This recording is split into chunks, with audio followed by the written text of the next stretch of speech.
Tara, let's! Ang dami mong sinasabi. 100,000. Sarado. Hanggang dyan na lang. Pag di mo pa tinanggap, ililigpit ko to. Douglas, iligtas mo ko.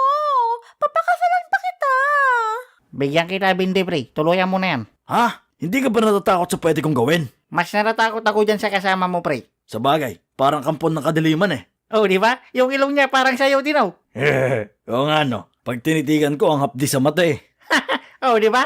Excuse me? Kamukha ko kay si Catherine. Oh, piling. Mas mukha kang Bernardo. Tama na nga yan. Ano, ibibigay mo ba sa akin ng 100,000? Saan ako kukuha? Malay ko sa'yo. Ikaw gumawa ng paraan. Di nga ako makakuha ng pulutan. 100,000 pa. Paano yan? Kailangan na kailangan ko na yung pera. Bakit hindi ka kasi magtrabaho? Oo nga, ba't hindi ka kasi mag-work? Alam mo, pre, sabi ng lolo ko, kung may gusto kang bagay, pag sumikapan mo. Oh, nagsumikap ba yung lolo mo? Hindi, lasinggiro din siya eh. Oh, di ba? Kayo yung tamad. Ako dumidiskarte. Yan na naman.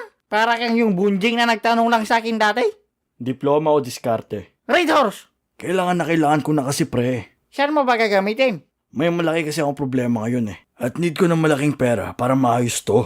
Hala, nakakaawa ka naman, pre. Parang kailangan mo talaga ng tulong. Ha? Bakit baliktad? Douglas, ako yung tulungan mo.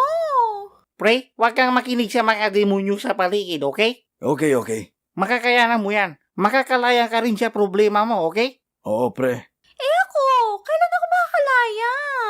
Sayang yung beauty ko, no? Ang dumi-dumi dito. Shut up! Alam mo, pre, lahat tayo nagkakaroon ng problema at hindi natin pwedeng gawing dahilan yan para gumawa ng masasamang bagay sa ating kapwa. Si Sherilyn, wala namang ginawang masama sa iyo yan eh. Kaya di mo na siya kailangan saktan, pre. Aw, ang sweet mo talaga sa akin, baby. Pag-kiss nga. Pero pwede mo naman sigurong sapakin isang bisis. Tama ka nga pre. Dahil sa pagiging desperado ko, nakakagawa na ako ng masasamang bagay. Oh, di ba?